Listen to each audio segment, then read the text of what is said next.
Howdy, I'm Ty Nguyen, stand-up comedian, rapper, slash podcaster. Join me on my show, Wait, That Didn't Kill Me?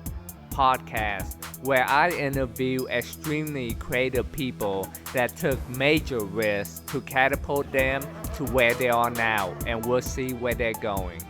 New episode every Wednesday, so tune in.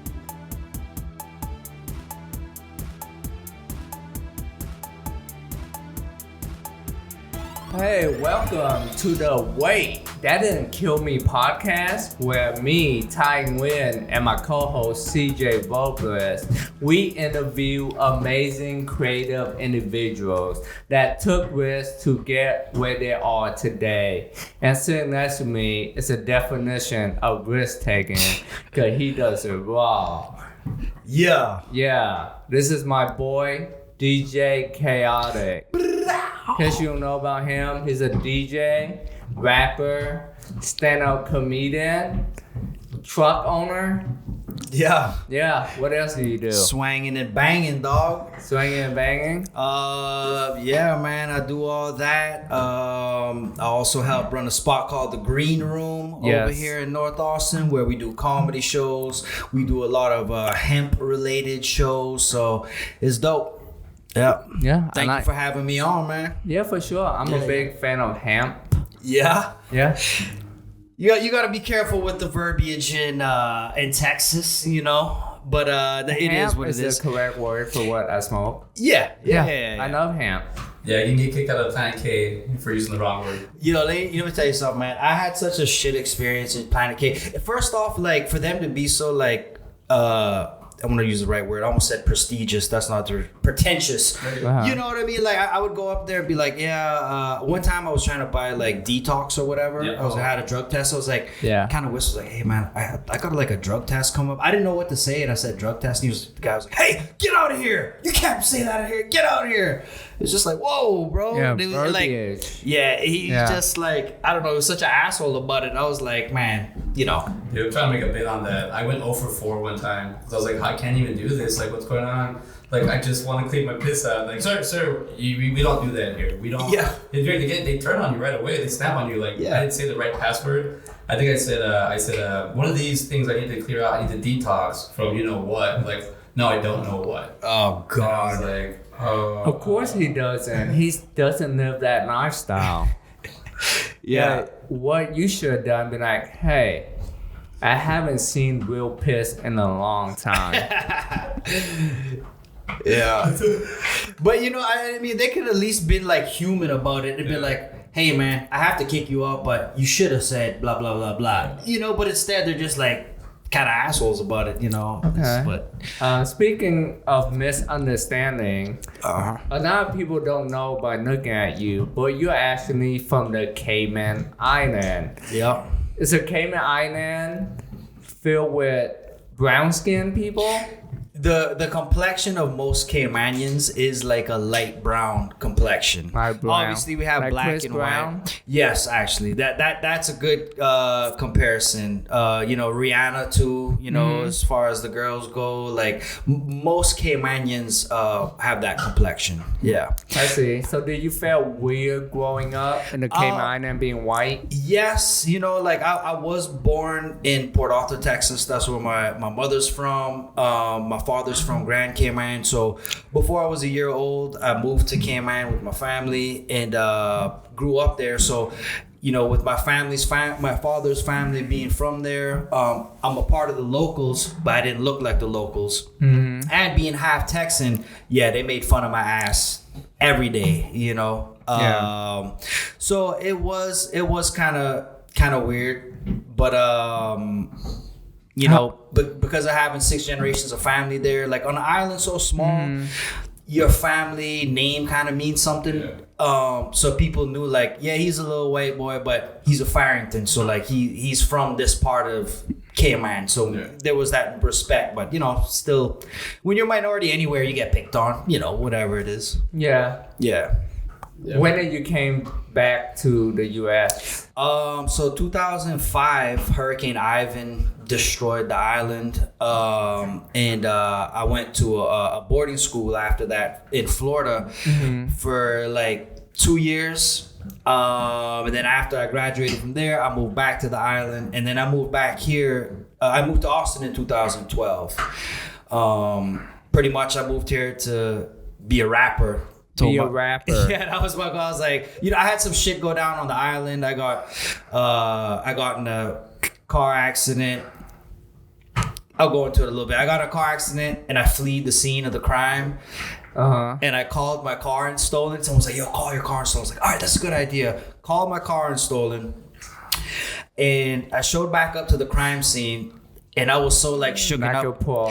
After it was this Jamaican woman officer. She was like, "Young man, this your car," and I just confessed. I was like, "Oh, it's my car. I crashed in the car." So I got charged with fleeing the scene of a crime, making a false police report, and reckless driving. And when they took me in to test me if I was over the limit, down there the limit's 0.1. Here in America, it's 0.08. So I blew a 0.095. So that's 0.005 under the limit. So I didn't get charged with DWI, but I got charged with all those things. And that happened on a Friday. The following Monday, I got let go from work. Just let go. So much shit happened at one time. I'm like, fuck this. I got a U.S. passport. I have a cousin that lives in Austin. I want to be a rapper. I'm out this bitch. So... yeah. So you weren't rapping in the Cayman? I was, but there was nowhere to go with it on the island. Like, the internet wasn't as popping as it is now. Like, there wasn't a kind of clear path. There wasn't a real scene for it. Or if there was, I wasn't a part of that scene. So I decided moving here would be my best chance, And you picked Austin, Texas to pursue a rapping career. Well, look, bro, it's the live music capital. It had that reputation. And also, too, my options were limited. It was either Austin or Port Arthur, Texas. And I don't know if you know anything Austin about Port is much Arthur. better, Port Arthur is a fucking shithole. You step outside of Port Arthur, you breathe, it just stinks, bro, because of the oil refineries and everything they have. Like Port A? Yeah, bro. The A hard. Bro, it's not good. Me and my family would leave the Cayman Islands to go visit family in Port Arthur, and even they would be like, "We're glad you're here, but why the fuck are you here?" You could be home in the Cayman Islands. Yeah, I see. So you moved here, and that's a risk that you took. Were you scared? Yeah, definitely, because just to put it in context, like Grand Cayman is 27 miles long, 7 miles wide, population 65,000 people, very small island. So like I was like Pflugerville. Pretty much, yeah. Like there's more people at the UT Stadium than on the whole island I grew up on. So yeah, obviously I knew all my family, friends. It was very comfortable there, So it was huge for me to move, but I was also excited too because I spent 19 years on the island. Yeah. So and I grew up watching a lot of like American movies, like high school football movies and like the college party at the house. So I always was like, man, I want to experience that one day. Did you get to? A little bit. When I went to 2005, the hurricane happened. I went to Florida. We went to a public school for a little bit, and I went to my first American football high school game, and there was this goth girl that I was kind of talking to, and we made out under the bleachers at the game, and I was like, the movies are real. This is awesome. Yeah, I had that college experience where I was like, I went to the dorm room, and after 2 weeks, I was like, movies suck. This is nothing. Like the parties. Like, I'm like working, and then I gotta come back and go to school, and then this is not what the movies are like. Yeah. And the dorm rooms are like half the size. You're right. Though the movies really did trigger that. I remember just being like, it's like Animal House. We're gonna be partying. Yeah. Nah, none of that. So you made out with a goth girl. Yeah. And then what else? Man, I really just fucked off that whole time, and like I wouldn't turn in no work or nothing, but the teachers all knew that we were like fleeing from the Cayman Islands. Has been devastated, so they would just give me a pat on the back, like, it's okay, it's all right, and I'm just not giving a fuck. I'm like, thank you so much, I can go do this work, bitch. No. yeah. It was crazy times, man. Hurricane Ivan, that hurricane in particular, just talking that real quick because that was crazy. I forget what they're called to measure the speed of the wind, but they broke at 215 miles per hour. So I went out during the middle of the hurricane. Rain at 200 miles per hour feels like the needles hitting. At one point, the actual eye went over the island, so it went from like crazy to like calm to like crazy again. And when the wind changed direction, it started beating the garage doors in at the house I was at, and we all had to like brace up against the doors, and my dad and uncle had to like screw the doors back in because the wind was like about to break that shit in. When you compare it to like the eclipse, where it was like sunny and then dark and then sunny kind of thing? Kind of. Not didn't necessarily get like sunny or dark necessarily. It was always just kind of like overcast, rainy type like brightness, but went from like really intense winds to like just kind of calm to like really intense winds from the other direction. And only 2 people died during that hurricane, which is Pretty crazy. amazing. That's crazy. Yeah, considering catastrophic it was. Yeah, did it destroy a lot of properties? Bro, let me tell you this. Like, there was entire boat marinas, like docks, that the waves picked up the dock while the boat's still tied to it and put it on land. So you're on land walking on a dock with boats tied up to it still. Like, that's how like That's crazy insane. it was. Yeah. Yeah. It was wild. Wow. So did you incorporate any of those hurricane style inside your rap music? Yeah, you rapping really fast, Speedy Slappers. No. Or shit blow you away? Oh shit. Yeah. Nah, man. With the music, bro, you know, I go by Cayotic. I'll talk about it. You know, Ludacris is my biggest, you know, idol. So when I was young, I wanted to be like Luda, so I went by Cayotic. So inspiration-wise, I mean, I do have my Caribbean influences. Damian Marley is my like favorite reggae dancehall artist of all time. And as far as like my music goes, I try to channel those influences. You know. I see. Yeah. So did you drop any albums while you were here in Austin, or what? What you were doing? Just songs. I just dropped songs like somewhere out on I don't even want to say the platform because they're so old and like I cringe every time I listen to it there. But you can find some Cayotic throwbacks if you look hard enough out there. Okay. Yeah. You'll have to send me the link because in the description I put a link of the artist's work and stuff. I don't even know if I want to put that on. It's so old, bro. Yeah? Like, no joke. Like, I was back there, like, just like in love and heartbroken. Like, yeah? Yeah, I mean, honestly, like, some of it still holds up, but a good amount of it is cringy as fuck. Just like, oh, I really said that shit. Oh yeah, it's kind of like Drake-ish, like like his early music. I mean, kind of. Yeah. Yeah, but you know, like I said, some of it still holds up. I'll put it on there so you can check it out. People can decide for themselves. I have shitty music that on my Spotify, like shitty new music that I'm uploading. Oh shit! I don't know. I heard a little sample of the banger you got cooking up now, dog. Yeah, I'm excited about that. But the thing is, I make bangers and I make okay to whack shits too, and I can live with that. Yeah. Yeah.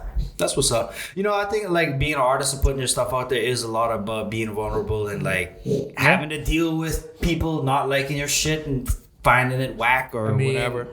You know what's worse than people not liking your shit? If people not checking for it, period. That is true. Yeah, so I'd rather get haters. That is true. Yeah. Because that's still views, you know. Because if you hate on one person so much, other people like, why this person get hated on? So they actually check out your music. You know what's so true about that? I don't know if you've been hearing about the Caitlin Clark WNBA shit. Like, yeah, that made her kind of like, I didn't know about her until that shit happened. Like, she get bullying around. Well, I mean, people are hating on her because there's like, people are, I don't know, throwing out some like racial things about it and this and that. And I don't even care, but just because of all the hype and the hate, makes me want to watch. I just know she's a white woman that killing it in the WNBA. And some people say that, oh, she's the only reason why people care about the WNBA. Yeah. Kind of like that one time, there's this chick in soccer. She got really famous. You know what I'm talking about? that went with the World Cup, the USA chick. Yeah. So she's helped make soccer bigger. So I Yeah. feel like Caitlin Clark is helping do that with the WNBA. She is, whether, just the buzz and the hate and the just talk about her. Yeah. It draws the attention. So the whole hate thing too, I might tune in just because I want to see why is it? And then if you tune in and she actually does good, you're like, shit. Well, I'm a fan now because I heard all this. That's Floyd Mayweather whole strategy. Yeah. Yeah, he get people to hate him by flexing all his wealth and stuff. Yeah. How he's always winning and nobody could beat him. Yeah. And he fulfilled his legacy. He's somebody that could say went up against all the top boxer of his time. Yeah. And he proved that with Manny Pacquiao. Yeah. I mean, Mayweather's game is broken down so much. He's 50-0. So they'll break down he plays defense and all this. I'm like, he's 50-0. I'm not gonna lie, he's boring to watch. Yeah, he take the box out boxing. Oh shit, that's so true. Yeah, man, I hate that Pacquiao never beat him though. I was always rooting. I wanted Pacquiao to. With Caitlin Clark, she did hit me a couple prize picks. I was like, because I doubted her. I was like, there's no way she's gonna put up 44. She put up she's 33. She put up 44, and I was like, what? She's hitting all these threes. I was like, all right, this is. She holds records and shit. I don't follow, so I don't want to dive into it. But what I do know is that she holds a record. She's actually balling. She is good. She's like the female Larry Bird. But the opposite this time is she don't have a Magic Johnson to compete with her. That's true. Yeah. Oh, wow, she did have. But I mean, it does make you watch the games more. I feel like WNBA is more like the way women play nowadays, like 90s NBA. I feel like NBA nowadays is a little bit too more dramatic. It's more into the theatricals, opposed to just the numbers of I don't know. I stopped watching from 2016 to 2020, 2021. My brother got me back into it, but it did get very Cavs Warriors. Oh, Cavs Warriors. Oh, Cavs Warriors. It just got very formulaic, and I was like, nah. Yeah, I was always I grew up like a Houston Rockets fan, and they always got beat by the Lakers every fucking time. So, R.I.P. Kobe, but fuck Kobe and Shaq. They always took the Rockets out. So yeah, but it does those teams will just be the same ones winning, and if they're not your team, you don't like it. Yeah, that's true. I'm saying some Spurs guy grew up with that, so I'm like, I fuck with the Spurs too. Tim Duncan is an island brother, so I always he was representing the Caribbean, Yeah, if he wasn't a professional basketball player, he'd be an Olympic swimmer, which is insane. 7-foot swimmer. Dude, that's insane. Could Tim Duncan live in San Antonio? All this time I thought he was Mexican. Oh shit! The culture kept them there, man. Let's show how ignorant I am. Guess that race.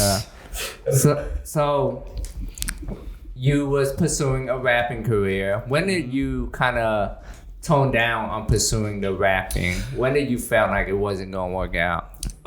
So I was pursuing the rap career pretty solidly. Just to give some background on that, I was a part of AMX, the Austin Mic Exchange, at Spider House Cafe, which in the past decade in Austin, that was the Tuesday, right?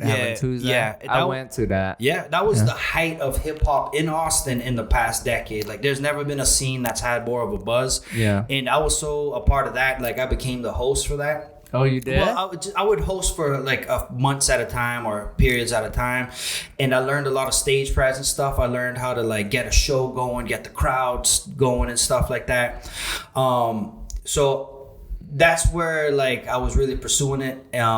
But then I fell into DJing. I became a roadie for a DJ who needed some help. He was like, "Yo, man, I'll throw you a couple $100. All you got to do is move equipment around, pack wires and stuff." Is he a famous DJ? No. It was my homie DJ Dino, who kind of became my mentor in this game, and he was like, "Yo, man, if you learn how to DJ, you could be making this DJ money." I'm like, "Nah, dog, I'm a rapper, bro. I'm gonna leave the DJ shit to you. I'm a rapper." But then I just saw the money rolling in, and then I started making some of that money, and I was like, "Bro, fuck being a rapper, dog. I'm gonna make this DJ money. So I still have it in my heart and I still do it. But once the DJ career became more like a clear path, like, no, there's like actual money to be in here, started doing that. And I did have some like conflicts within myself because in my heart, music's what I came here for. I made the sacrifices to be here. I left my family, friends to do this. So I was kind of conflicted, but then I realized that, you know, this DJing is actually still entertainment. Like, I'm still considered an entertainer. So I stopped viewing myself as a rapper, started viewing myself as an entertainer. And that's when the rap career kind of took the sidelines, and then the DJing became priority. I've been doing that for 10 years now. 10 years. 10 years. I've been doing weddings specifically for 10 years. Like, I learned the function of a DJ controller during cocktail hour at weddings. Like, I'm a wedding DJ assassin, bro. 10 years. If you do anything 10 years long, like, you know, it's a lot. I put in the work to you know. So yeah. During the duration of a wedding, what time do you start playing music? So the thing about doing weddings is that, you know, it's not just about showing up and playing music. There's so much. Like, I have to show up at least 2 hours before the ceremony starts. And for the ceremony, I got to set up the sound for the ceremony. I got to talk with the wedding planner, coordinator, make sure everything's lined up.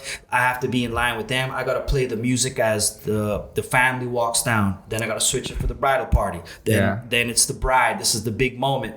On top of that, I got to make sure all the equipment I'm using, the lapel mic on the officiant sounds good. There's a lot of things that go into like why it costs so much to book a DJ for your weddings, because they're not just showing up and playing.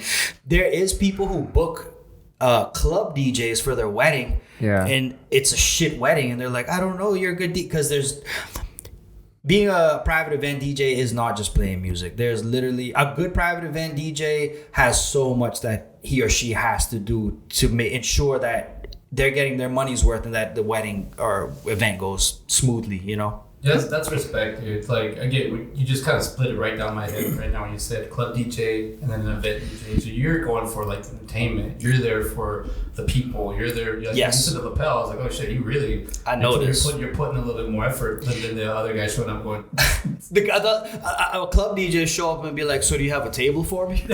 You know what I mean? Like, you got paid $1,800. You didn't even bring your own table, you know? Like, yeah. So, I mean, I've been doing it for a long time, and I've become passionate about it. Like, I do actually enjoy it. But there was years where I did not enjoy it, where it was like the pressure was too much. And, you know, I've bombed a wedding before. Tell us about that. So about 8 years ago, I had my first big wedding. It was a 300-person wedding. And I just bought a MacBook, and I switched from like a Toshiba. So my first time using an Apple thing, brand new DJ controller. It was my first time using an Apple laptop. First time using this controller. So I was super nervous, 300 people. The ceremony goes good. So I can breathe a little bit. After ceremony is always usually cocktail hour. Cocktail hour, I'm playing music.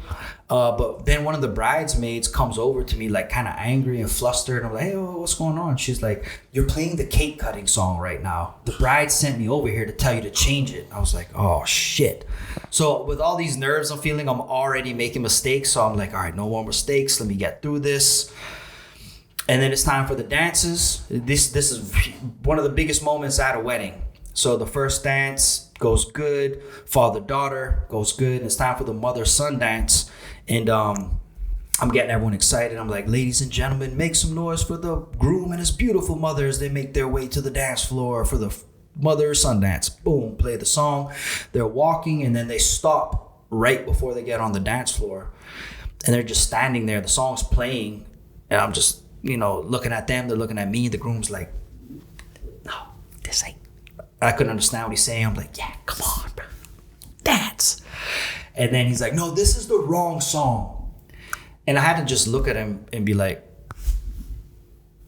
I didn't have internet. I couldn't get the right song. I didn't have the knowledge and wisdom of DJing to figure out that situation. So they had to dance to the wrong song. So you're talking about you should have with just the laptop and you went off straight off the laptop. No. I mean, I had my whole setup and everything, but it was just like mistakes that a new person to the game would kind of make, not having the right song, stuff like that. So they had to awkwardly dance.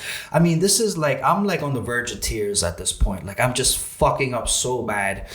We get through that, and then I get the dance floor going. This is my time to win them back. 300 people.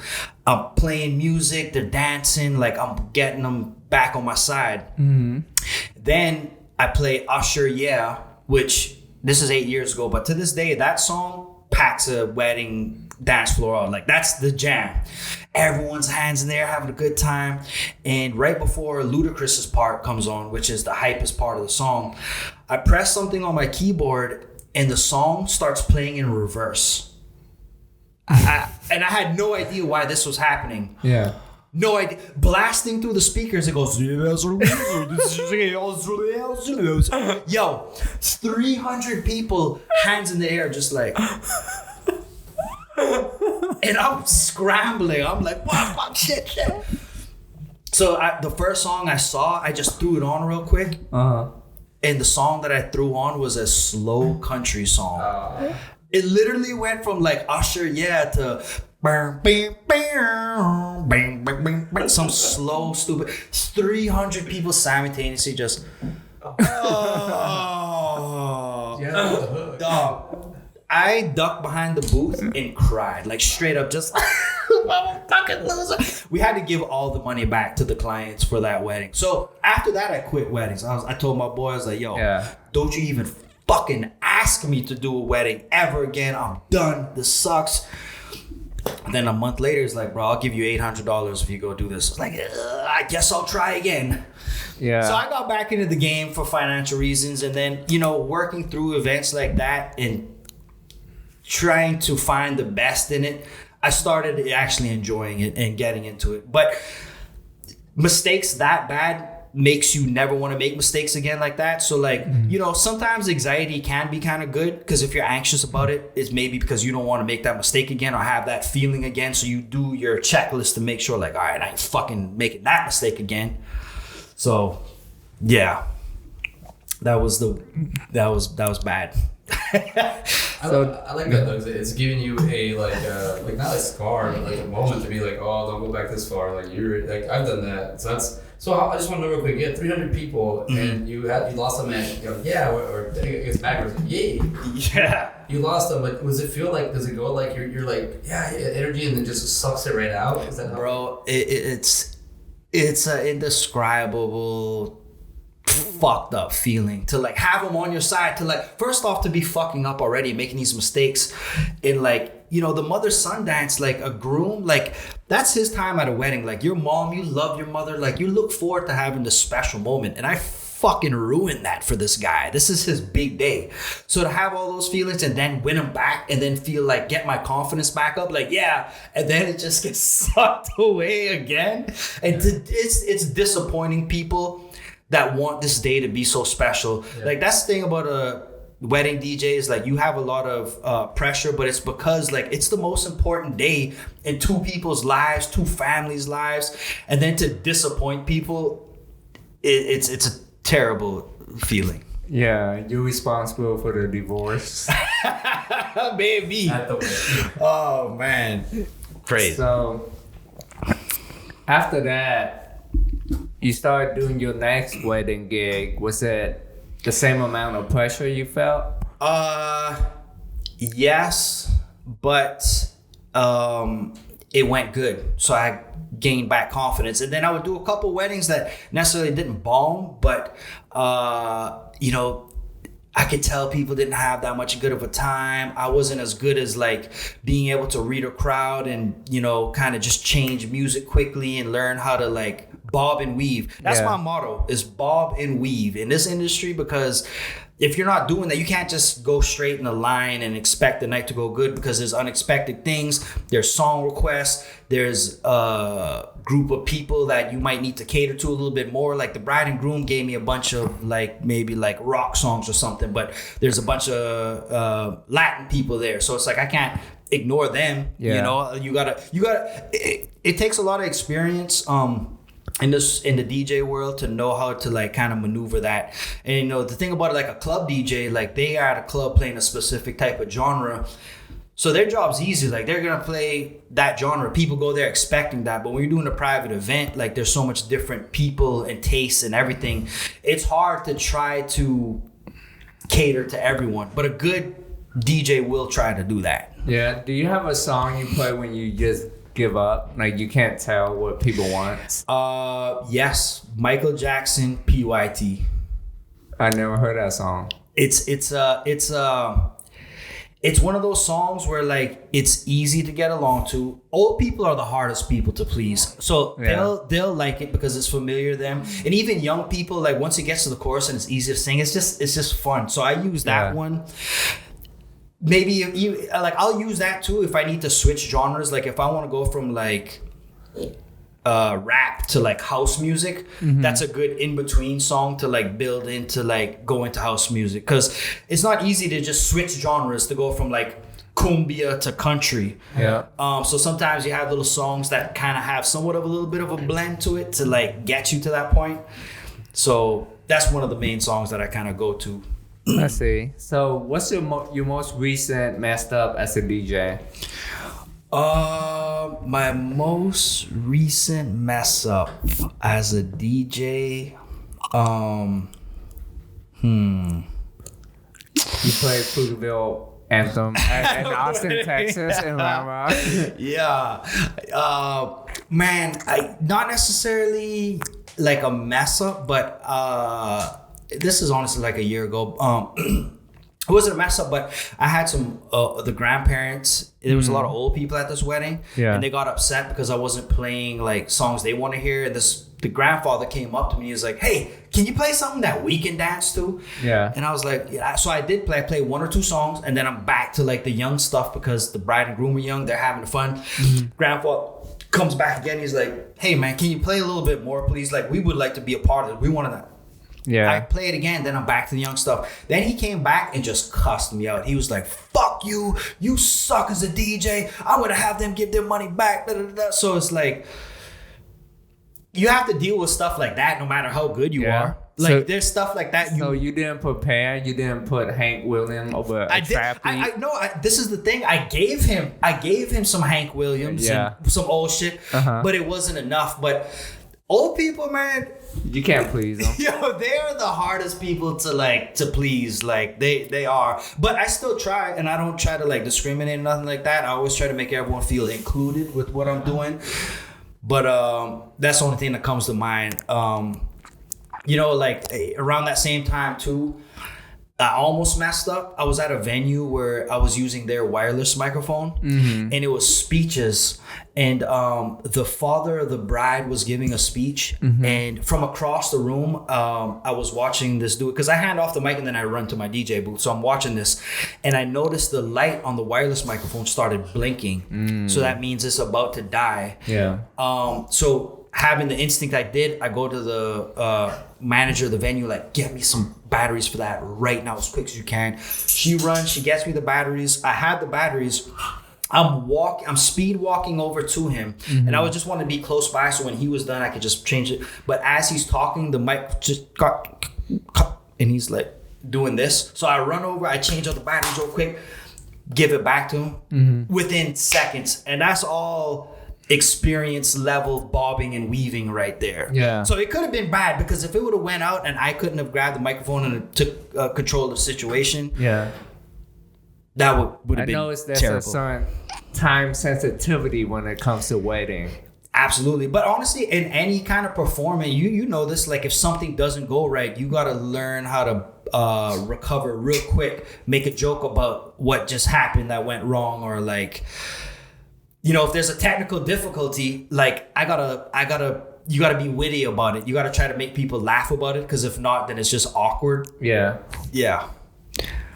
Got heckled as a DJ. You got heckled. Yeah. Oh, it happens. Like, and the thing about like, people don't give a fuck. Like, you know, they'll let you know that they fucking hate what you're playing real quick, bro. Like, so you take requests at weddings? I do. Well, not. It depends. Like now, I'm building relationships with clients and everything before I go, so I know when it's appropriate, when it's not. I make sure to take in their vision that they have and try to do my best to make it come to life. So I have more relationship now. As when I'm at bars and stuff like that, I do take requests. You know, a lot of some DJs are no requests, but those are club DJs again. They don't have to take requests. Me, I'm DJing a shitty bar in Cedar Park. Like, you know, there's a mix of people. Like, I actually prefer requests, because I'm like, all right, even though I don't like the song, I know at least you and the one other person you're with are going to like this song, and then I can go back to crowd pleasers. But honestly, I feel like that's made me a better DJ, because it's expanded my own palette for music.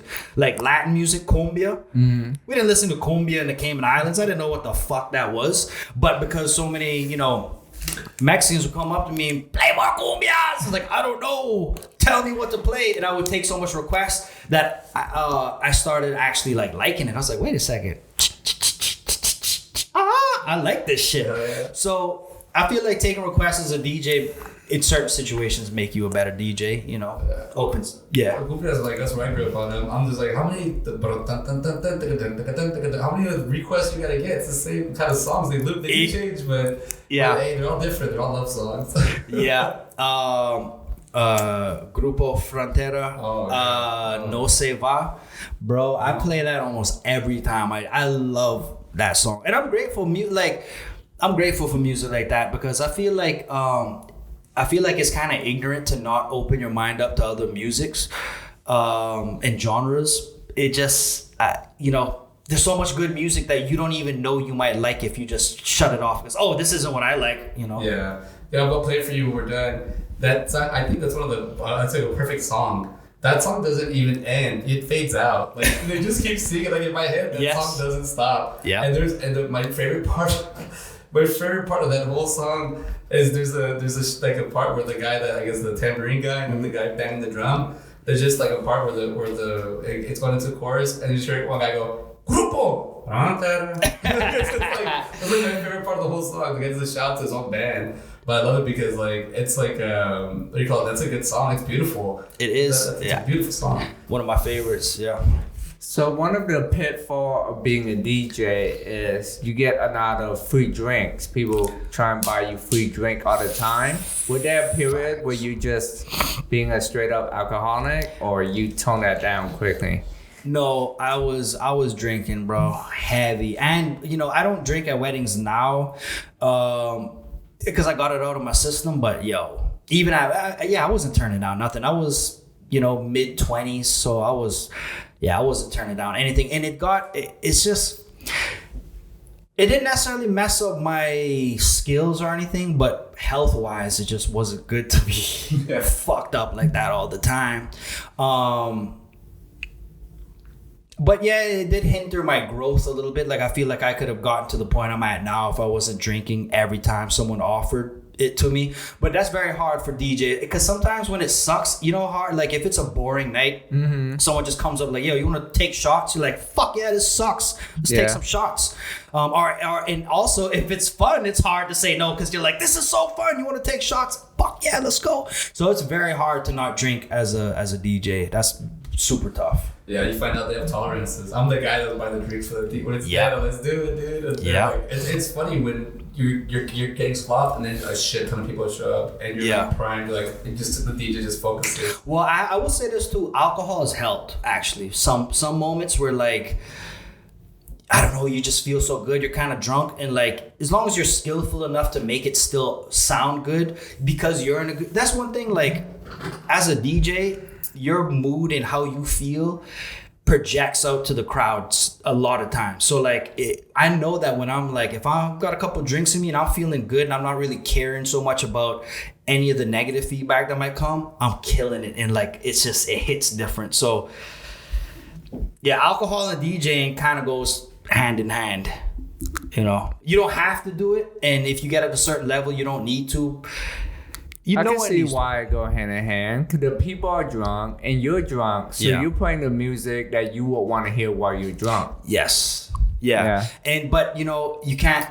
You always DJ should be humble in a way where like you're getting paid to play music to the crowd. There's not so many DJs where like people are coming to see that DJ. They're going to that bar to hear that type of music. So you have to humble yourself. A good DJ should humble himself and remind themselves like, even though I want to hear this, like I'm from the Caribbean, I want to hear dance hall, soca, reggae, but not everyone wants to hear that shit. So you got to play what they want to play, you know, here. I see. So now you seem to got the DJ thing going down and you're flourishing in it. Yeah. So you decided to take risks in another field by kind of co-opening up a comedy venue. Yeah. And that venue is called the Green Room. And I thank you for letting me host it once a month. Yeah. On a Friday. And it's a nice venue.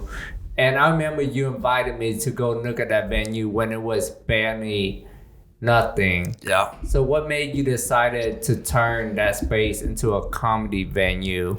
So I helped run the space. Shout out to the owner, Kelly, who really had the vision to make this happen. And Courtney, the event manager, who helps put everything together. My part of it was the entertainment side of it because that's what I had most experience in. But we just thought like, you know, because it's a hemp lounge, you know, the hemp culture and comedy culture, like that obviously could go hand in hand really well. And, you know, before we go into that too much, I want to say thank you to you because, you know, we are successful right now. You know, we just got mentioned by Joe Rogan on JRE on the Akash Singh episode. And we've only been doing it for a year. And a big part of our success is you helping us get the comics that help create a quality show. Which is super important in Austin because there's a million shows you can go to on a Friday night. So thank you for helping us do that because we didn't know any comics. We didn't know. I wasn't involved in the comedy world. No one else was involved that's helped put this together. So we didn't know how to book comics. We didn't know who to book, how easy it was. And you helped facilitate all that to get us going in the beginning.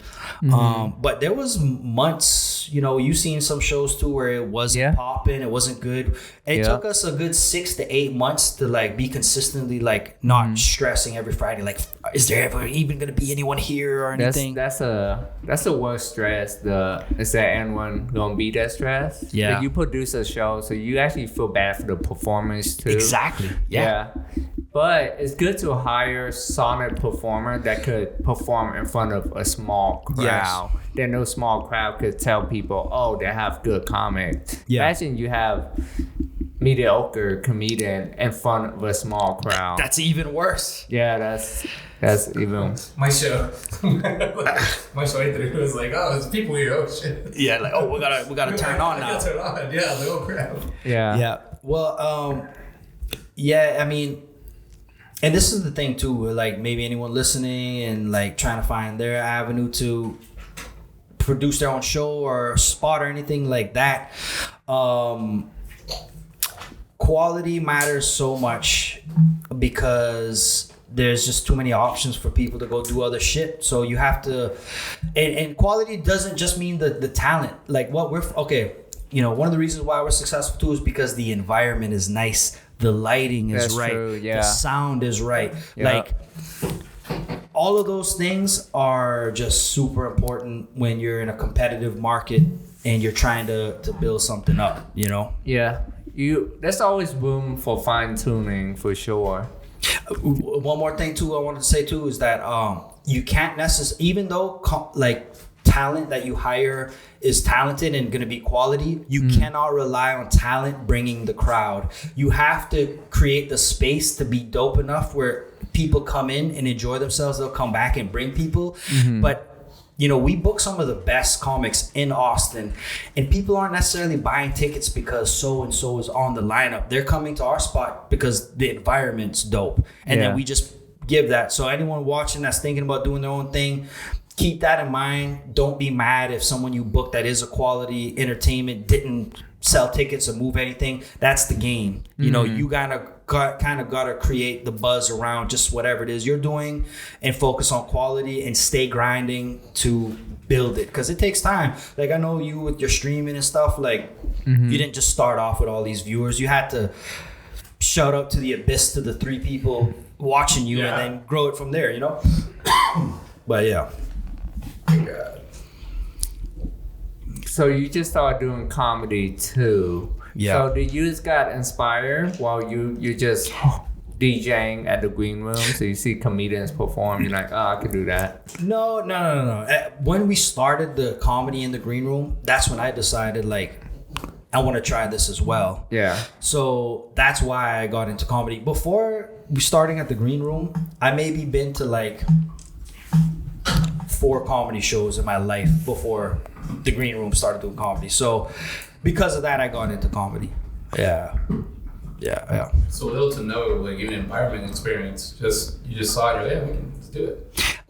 With as far as the show or me doing it myself? No, yeah, just the show. Well, we had this. The setup was like, Kelly, man, shout out to that dude. He's a true visionary. He just had vision, and like, if you want to do something, you gotta have vision. You gotta see how you want it to be done. You gotta have goals. You gotta imagine it to be what it is. You know, it took a year later for it to be what it is, but he just had the vision for it. And me, I was kind of like the heart muscle behind it. Like, I see your vision, dog. I support it. I'm riding with you. I can help build this as well. So that's what it was. You know, it kind of is a team thing when it's a venue or anything. You can know not just one person makes a place like that pop.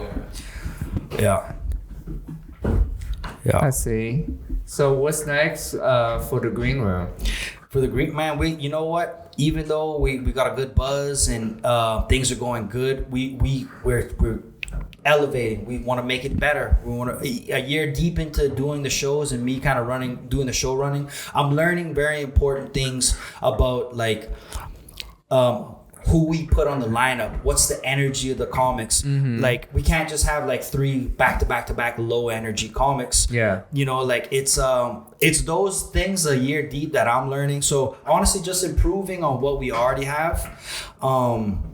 And also too, we're starting to use tools like do512.com and the Eventbrite stuff. And, you know, this is some advice for anyone that might be watching to do their own thing too. But those tools help bring people to the door. So I think just being even more professional than we already are and building on what we already have is like the next step for the green room.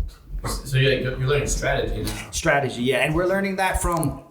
You know, shout out to the homie Allison Vodovich, who puts on amazing shows and stuff. But she kind of put us on the game too to see how effective doing like Do 512 and promoting and, you know, passing out flyers and stuff, the groundwork. Like, so, and we built a space where people want to share that kind of information with us because they fuck with us. You know, they're like they like us. So. Yeah, man, just capitalizing on what we already have and striving to be better. That's where we're at. I know with Annie, she would place like a flyer, but it's a white piece of paper on your car windshield, so it looked like a ticket. So one time when I was walking back to my car, I was so pissed because I was broke. Yeah, I was like, damn, it's got a ticket. So I just grab it out my window. When I saw that, I never been so happy to see a comedy show flyer ever. Smart, yo. Yeah. Shit like that. And you know what? In this day and age, especially Austin, yo, like, you gotta think out of the box. Marketing is probably the most important thing. Like, you gotta do something to just get people in the door. Like, and you can't just rely on the talent. You, as the producer, gotta do some creative shit. I agree. Yeah. Same with music. You can have good music, but you don't know how to market it. Then there'll just be only a few people that listen to it. Yeah. Is there anything you do creatively to promote your shows? Because I know, you know. My promotion game went like down the drain. It's actually sucked, right now. Right now, I'm just focused on my house mic on Thursday and doing a podcast on Wednesday. That's where I find the most meaningful. Nice. So I don't find it meaningful to throw my own comedy shows, even though I still do it. Yeah. If it's a good place and it's a sweet deal. But that's not something I'm passionate in right now. But there was a time where I hosted a lot of comedy shows. Yeah. Yeah. No, well, yeah, I was a part. I came to the last open mic you did here. The Don't Bomb, or You Can Bomb. It's cool if you bomb. It's Mike. cool if you bomb. Yeah. Is that what the name of the mic is? Yeah. Still going for it? Yo, that shit is so dope. I had so much fun, bro. Like, what you got something going on, and for anyone listening that doesn't follow the spot, make sure you follow them and tune in because man, it's such a fun show. I came just to practice some material, and I was gonna bounce after. I was gonna bounce after. Yeah. I had so much fun, bro. I stuck around the whole night, and every person that was there did because it was so much fun. The format you have with reading the comments of the roast afterwards, so fucking good, bro. Yeah, those are real people watching. Yeah. Yeah. Yeah. So they're at home watching an open mic through their phone. Sound quality is not that great. I think that makes it even funnier and better, bro. Yeah, Like, but I'll upgrade it once I have the money, because I can actually get like a real camera and a real mic hook up, but I have to go through a laptop, and I'll use Ethernet cable so there won't be any lag time. Yeah. But that's in the future though. Yeah. My thing is I do one thing at a time. And when I have the resource, then I'll do it. Yeah. But I don't think too far ahead, like how I'm gonna get the money for that. Well, bro, respect, man. Just these two things. I know this podcast is pretty new for you guys, but this is super dope. And the open mic shit that you got going on at the spot, so dope, bro. So we have to ask, when's the worst time you bomb on stage? I mean, honestly, that story about the bombing at the wedding. No, like as comedy? a comedian, yeah.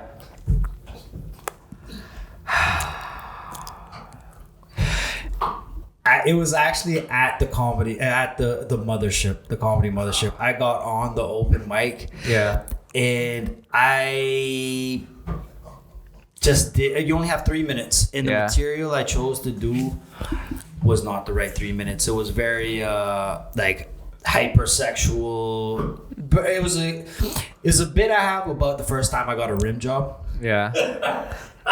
I'm surprised there's a part where you say that she wanted to eat you out.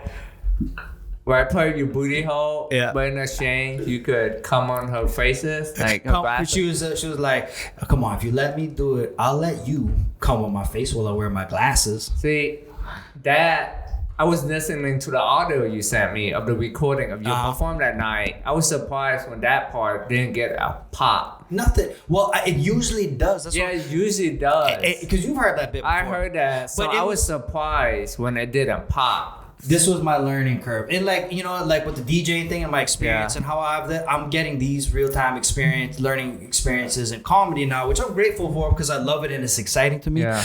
But downtown crowd is so different than North Austin crowd. The further you get away from downtown, the realer the people get, I feel like. That's kind of my opinion. So material-wise, like a very like personal, cringy, but funny kind of story works in like Cedar Park and North Austin, place like that.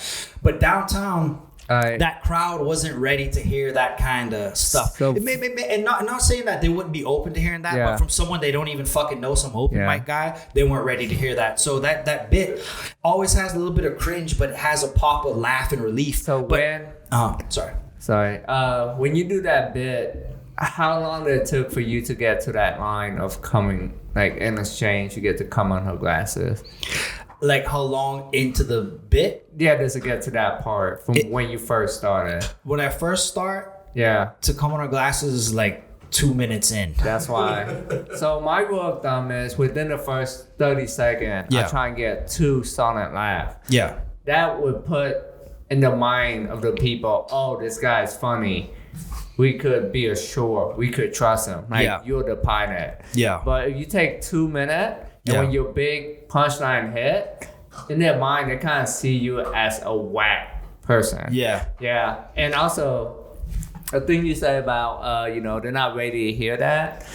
Well, to me, I always tell my student, the best first joke is joke that talk about how people see you, your appearance, your voice. That's a joke I started out with. And you see me. I started with that. Yeah. But I got so comfortable that I could kind of like do what I want, but I would still remember those rules. So if it's like a new crowd, I'll be like, okay, first 30 seconds, 2 shit, that, hit them. Yeah. And I'll do some joke that tell them about me. Then if I have time, which I don't, because it's a mothership. It's 3 minutes, then I could do some other stuff, some raunchy shit. Yeah. You know, I wish I had more experience going into it because, you know, with only 3 minutes, my bit was a story.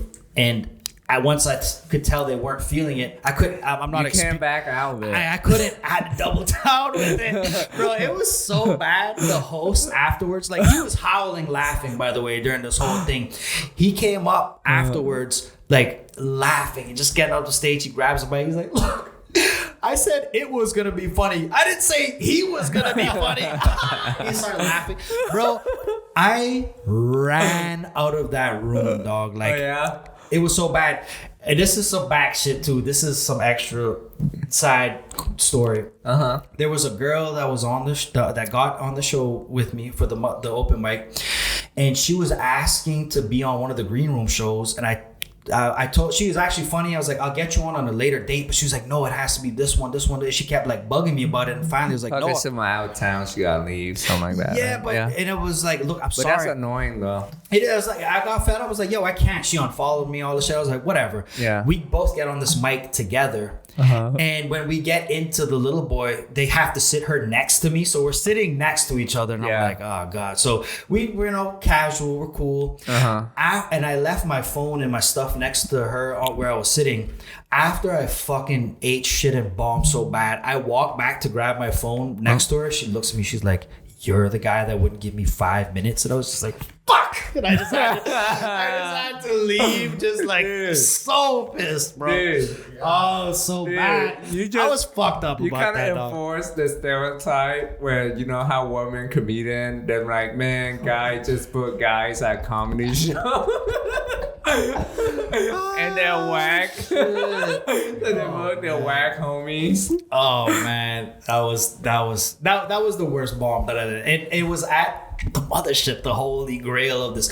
One good thing is Adam Egget, the booker, wasn't there, and I did get some laughs actually. Like you did. I heard it on the phone. Yeah, I got some laughs, so it wasn't like a bomb silence, but it was still so cringy. Like, oh, the room was just. The way I see people talk about mothership, I still haven't been there. I stay away. I'm like, I'm too open. Like, I'm year one. I'm rookie. I'm not. Yeah. I'm trying to. But my very first, like, that you share that kind of story, and the other people we've had talk about taking risks. My very first time I ever did stand up was in LA. I was living there in 2013, and now that I can talk about this. It's crazy. It was just through conversation. The guy I was staying with was talking to this other guy. He's like, I do shows. I always thought about doing comedy. I didn't know what open mic was. And I was like, I thought, he goes, come by, we'll put you on, I'll give you a few minutes. I was like, okay. This is the time I was still drinking, so I was like nervous and anxious. I get there, and now what I know about open mics and everything, like it wasn't open mic, it was an actual show. And this fucking guy like had me hang out, and I was getting nervous, and I was like, when do I go up? I should be up like 1 or 2. I've never done this. Why am I waiting? There's more and more people coming in. And the guy stacked the place, and sure enough, I was trying to leave. He's like, no, you need to stay right next to me. I'm gonna let you go up. So I waited. Finally, he just threw me out there like the wolves, dude. And I had to go up. Now when I think about it, like I was like, for having 0 experience, I got 3 laughs. That's great. But I was so nervous. I didn't talk shit when I got off the thing. I was like, that's fucked up. Like, and then like the headliner came out and he crushed. And I even stayed for him. Yeah. Talk to him and stuff. But I was like, dude, that like I can't believe I did that. Because now when I go up to do an open mic, I'm having issues with like remembering. Like I'll go blank, so I'm like, let's riff it, let's figure it out. And I'm like, that's not the best. Let's really focus on it. But having that, going back to that story where like I got thrown out there, like it never really discouraged me. I just waited. I was like, I just gotta wait. And then everybody moved here, and I was like, oh crap, I gotta go now. Yeah. So it's kind of like I was waiting, but at the same time, it's like I know people do that. Or like that interaction you have. Like it's kind of like it gets personal. And then the timing it's a comedic timing, by the way. She got you with it, but it's like now, like I don't know. Does it make you think like now, like booking different? No, hell no. Fuck no. Fuck that bitch. Fuck her. She can eat a bag of dicks, honestly. Because this is the thing. Like the show that I'm booking and putting on is successful. Like Joe Rogan mentioned us, bro. So that means the quality of the show is so good. So nothing about that I need to do different at all. It was just she had a legitimate fucking that got me, and I couldn't do anything but just be a little bitch and tuck my tail like I want. You're right. I think it's important that when I do go, I gotta be like, this dude's on the podcast talking about this and that, and I'm like, well, I gotta practice. You know, I'm like, I want to. I'm doing all my. You're right. Bombing is important. It's part of the deal. It is, and what's important. What I think is important about bombing is just the wisdom that you gain. Now I know. I really hope I get to redeem myself at the Mothership open mic because I have a 3 minutes that I know will crush. That's a safe thing for a crowd that doesn't know me. I would love to use I haven't come up with a good bit with how to like riff on or joke about like my appearance and being from the Cayman Islands and everything, because it's so hard for people to even believe that I'm Caymanian in the first place that like sometimes I feel like it's not as digestible for people. Yeah, it's not. It's not. So I still want to use real life experiences, and I think I'm gonna go with just a less like a more digestible real life experience that people could laugh at instead of just be like, "Ooh, how do I feel about this? This makes me feel weird." Just like, "Oh, I could laugh at him," from that experience. Yeah. Have you gone to Banana Phone where you get roasted? I haven't. But that'd be a good place to find jokes to start off with. Word. Cause they're trying to roast you just based on your appearance and your voice and stuff like that. So you do 1 minute of material, and then the whole audience roasts you by just shouting out roast. That's awesome. Yeah, that's Banana Phone. Even from doing your open mic and having the people roast me after, it was funny. Like even if I didn't get anything from it, I feel like you can. Like I don't want to say. There was someone you had do that same open mic, and one of the roasts he used as a joke in the green room, and it fucking slapped so hard. Oh, nice. That's good. It was I don't know if I want to say it because he's a new comic. I'm not gonna say what it is because he's a new comic, so he's just trying. But he got the joke from there, and the joke hit so much, and it was one of the roasts about him. See, he's smart. Then he know how to capture the one that works. Really, when I read it and people laugh, that's a good chance that it's a thing that works. Because when I read it, it's so dry, Yeah. When I did the joke when Ty roasted me, I told people, I know I look like I work for Dell, but I actually work for Home Depot. And Ty told me that, and I go, I don't have the heart to tell him that I work at both places. I work at Home Depot part-time. So you've done his open mic with the roast? No. I was just hanging out with him. One time we're hanging out with comics, and he was roasting. We were roasting, and he roasted me real quick. And I was like, oh, that is true. Because I look mixed apparently. Yeah. So everyone always doesn't know what I am. And he said that. I was like, oh, that's funny. Like you look like you work at Dell, but you're a Home Depot guy. Yeah, it's man. I feel like that's some of the funniest shit. Taking the stuff that you got shot at you, and then you turn around and make it into humor. The Crypt Keeper was a roast that I used to get a lot. Where did that come from? Like, I obviously, someone said it, but what was the first time someone said that? I think at Santa Cruz Theater when I was hosting my show, and there's sometimes when after I introduce a comedian, they would start the set off by roasting me, which is cool. So I get Crypt Keeper, Shang Shang. Those are the two I remember the most. So I made a joke out of the Crypt Keeper. Is there any that struck a chord a little bit? You were just like, damn, or is it all kind of like, damn, but I'm gonna use that to be funny?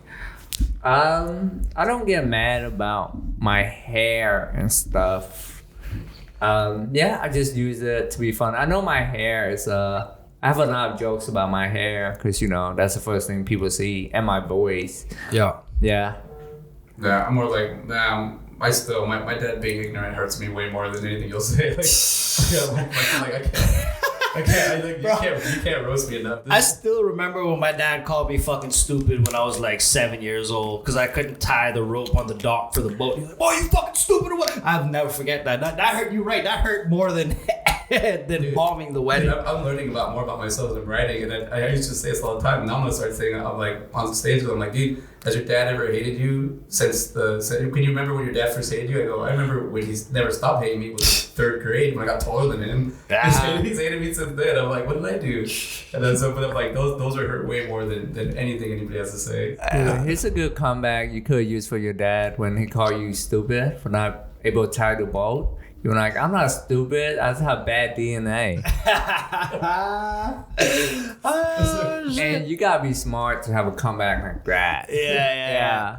No, I was too stupid to fucking come back. I couldn't even tie the rope. I wasn't gonna come back with a witty comeback. Yeah. No, but my family back home was super But now cool, you man. could use that as a joke. Yeah. You're like, when I was young, my dad called me stupid. I couldn't tie a boat, so I told him, hey, I'm not stupid. I just have bad DNA. That's when he knew I was smart, so he went and bought me a bunch of stuff for making that comeback. But my dad got mad at me. I put me on these like tutorial classes and all this extra school, and I got smarter than him. And he's like, "Why are you getting smarter?" I was like, "Well, you put me in these damn classes. What do you want me to do? Where are you using this knowledge from?" I was like, "I don't know." Think about comedy is just us being smart ass. Yeah. You trying to be a smart ass. Well, definitely. I think it's there's levels of it, tiers of it, and I got tired of like the level 1 tiers, like where you're just regular coworkers, like they call them, I guess, the normie people.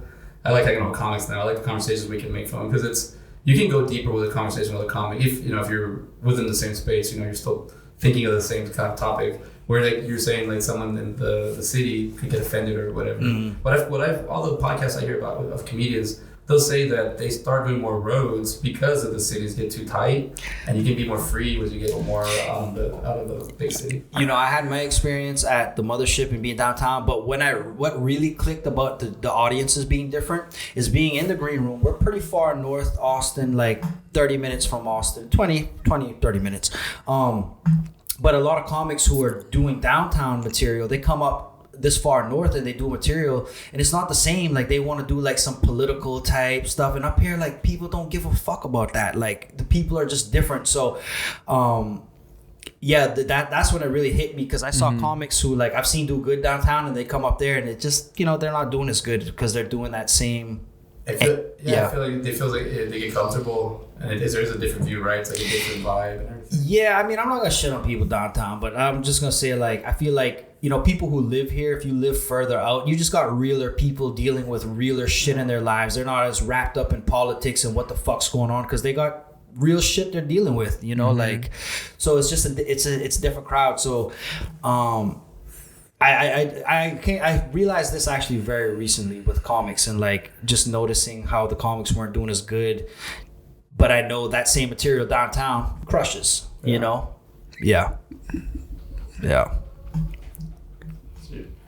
Man, I think when bombing, like it leaves a taste in your mouth, but that hit of when you hit the laugh, that's a better taste. I feel once you really get that, you start chasing. I've been chasing that. Yeah. I think it's like when I started to do stand up this past year or last year, because I didn't realize how much time you have to put into it. It doesn't stop.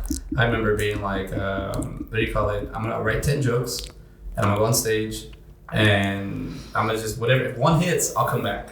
If I have 0 hits, I'm not doing this anymore. It's not for me. There's no reason for me to do this. So I wrote what I thought were jokes. Dude, 1, 2, 3 were just horrible, and I just felt like, let me go through this. So I just burned through 4, 5, 6, and I hit 7, and a guy in the back went, ha, ha, and I just said, fuck. He goes, well, now I gotta come back. And then like 8 and 9, 10 sucked, but just having that awareness of being like, you can do this, just come back. Getting a laugh at an open mic is all that is huge. Like if you get a joke to laugh, it's good. Like I know I do the Anderson Mill Pub, Chris's mic in North Austin. That is one of the hardest mics to do in Austin, and one of the reasons is because it's a bar full of drunks that don't give a fuck that you're on stage. So you're on stage, a bunch of drunk people just blah, blah, and you're like, hey guy, I'm trying to tell a joke. That's tonight, right? What time is that? Tuesday nights. Tuesday. Nights. Missed it. You can sign up online. Mike Hudak, he's the host. If you follow him, you can sign up early. If not, I think 9:30 is the sign up. that night there.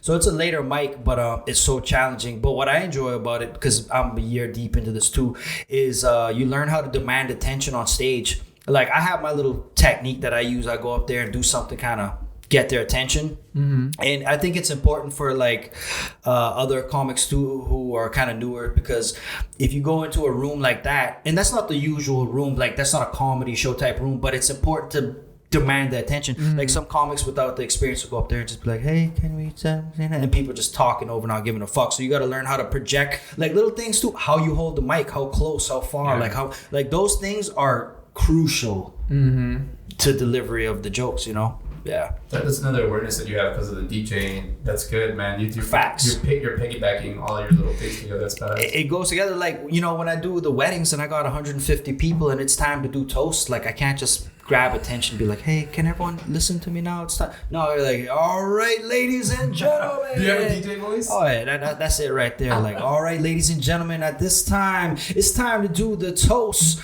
So at this time, if we can have all the toasters, please make their way up to the head table because it is time to do the toast. Like, no, like, yeah. That's badass. Dude, I had a laptop DJ friend do weddings, and I remember he tried to get me to do the talking for him. The MC. The MC part. I didn't understand really at the time. But he was like, I hate being on the mic. I hate it. And then he would just have all his confidence playing, but then hit the mic and like... Yeah. I know DJs right now that are badass, like DJs, would shit their pants if you handed them a microphone.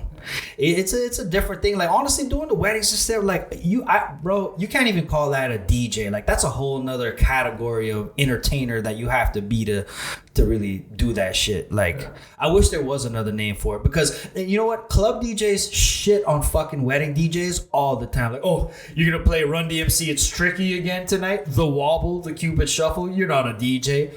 Like, bitch, here's a microphone. Fuck, what the fuck are you gonna do with that? Dude, you know? I've seen that, and the when you play top 25, like that was the thing I did. You're right.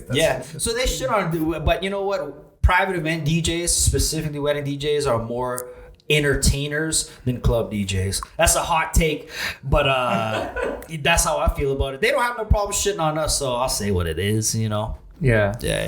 Starting this Pflugerville feud up here, man. Oh, shit.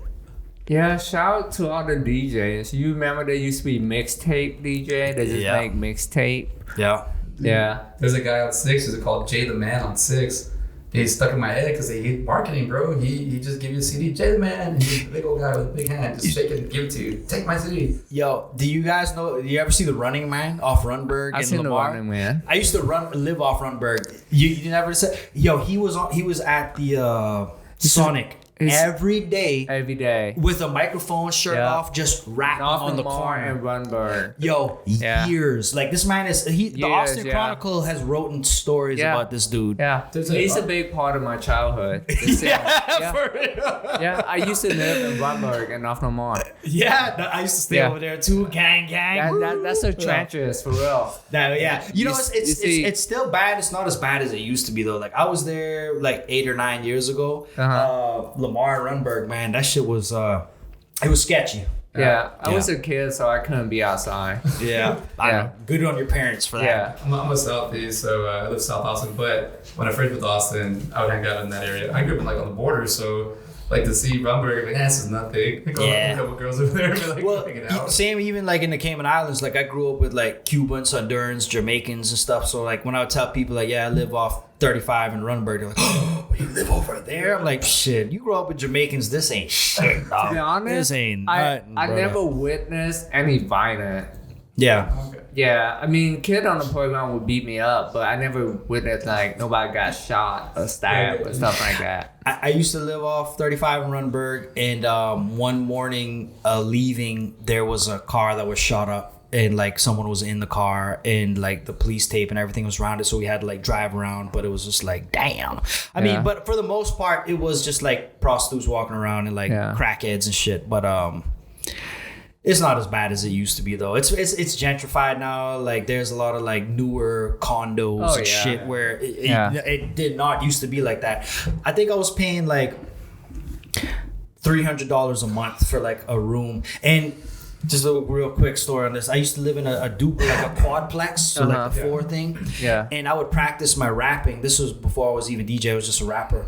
And the woman that lived on the other side of my wall, her room, she was like this gangster dyke chick, and she called me rapper man every time she saw me because she would hear me rapping in my room. She's like, "Hey, rapper man," and she would always ask for cigarettes, and I had Newports one time. She's like, "Hey, rapper man, you got some cigarettes?" I was like, "Yeah, some Newports." She was like, "Oh shit, you got the new Peasies, rapper man? Let me get one of those." Yeah, some hood stories. Yeah, you didn't try and smash her? Nah. She, I should have though. She would sell EBT. She would you would take money and she'd give you her EBT card. Yeah. I should have gave her some dick for some food, you know? Yeah. What you know about that, Ty? Some dick for some food. Meals. Yeah. Dude, when you say her, like this, did you call her dyke? What did you call her? Yeah, you remind me of Big D from the movie Next Friday. Baby D. The guy that's with like Bonnie, not Craig, with his cousin. Yeah, that's what you think of? Nah, this chick, she was older, raspy voice, real short hair, older. You could tell she was like, she probably did some like real gangster shit back in her time. Like she was gangster. Like this place was so shitty. I had someone come by that I had kind of randomly met. I would just selling him some weed, but it wasn't nothing big time or nothing. But he came in and he stood at the door and I opened it up. And it's such a shitty place. He was like, "Yo, is this a trap house?" Yeah. Because the floors are cracked up. I was like, "Yeah, dog, that's how we living over here, man. Give me that money." And I gave him the weed. He just walked off. But that's just how shitty it was. So here's how, when my parents was like, wouldn't let us go outside. So we was in elementary school, and in the elementary school, they give you candies to like sell to go on field trip or buy like musical instrument or something.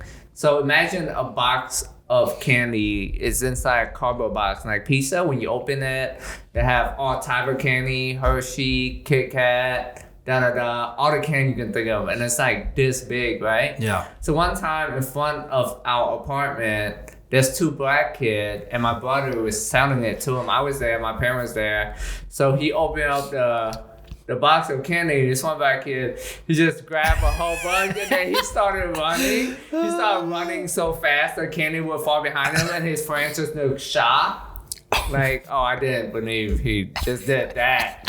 You know, so after that, my parents would not let us go outside. And anytime we have candy that we have to sell for class, my parents just bought all of it straight up. Like, they would pay, like, candy was cheaper back then, like $40 for a whole big. Did you have to deal with a lot of, like, racism, you know, being minority, I guess? I was cool in the hood, in the apartment, because there's a playground that I used to go to. But one time, there's like some black kid picking on an Asian kid. So I stood up for that Asian kid. After that, we had a target on our back. Like, black kid would throw rocks at us, our cars and stuff. And they would take dog poop and then put it in our front door. Oh, shit. I would say, like, I was a minority raised amongst minority. I'm like, we're the same. Why are you coming at me? Yeah. Like, I was like a prep, so they're just like, they treat a prep minority like they treat white people like shit. They start like just talking all the time, picking fights. And my very first day of school, I got picked on. Like, I remember being like, God, my mom being like, defend this day. I was like, for what? I got to defend myself. And right as soon as I shut that door, like this kid ended up, Chris, shout out Chris, ended up finding like an 8 carton and ended up like beating me with it all morning. I was like, leave me alone, kid. Then I was sprinting around.